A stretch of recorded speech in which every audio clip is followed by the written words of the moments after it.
Arewacin Najeriya yanki ne mai ɗimbin tarihi da al'adu.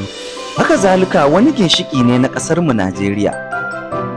Ta fuskar tattalin arziki, yawan mutane, albarkatun ƙasa da kuma rawar da yankin ke takawa a fannin siyasar ƙasar. Baya da haka, yankin na da tarin ƙabilu da ke magana da harsuna daban-daban da kuma jihohi 19 a yankuna 3 na ƙasar, wato arewa maso yammacin Najeriya, kudu maso gabas da kuma arewa ta tsakiya. A cikin wannan shiri namu na mu leƙa arewa, wanda zai dinga zuwa muku a kowane sati a muryar Arewa TV, za mu zagaye jihohi 19 da ke arewa da kuma zaƙulo muku muhimman abubuwa da suka shafi wannan yanki na tarihi da al'adu da kuma ci gaban da ake samu daban-daban. Wannan shiri hanya ce ta sanin kanmu da kuma abin da yankin namu ya ƙunsa da kuma tarihin al'ummar.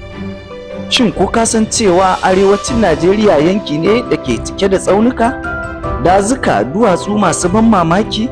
Yanki ne da ya ƙyanƙyashi manya-manyan 'yan siyasa da kuma manya-manyan birane da manya-manyan masu kuɗi?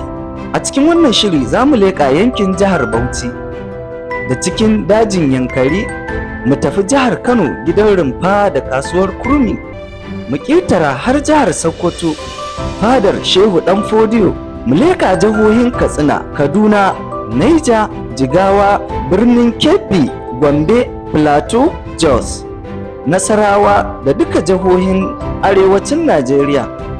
Ku kasance da muryar Arewa TV a kowane mako domin ku more kallon wannan shiri na musamman a shirin mu leƙa arewa.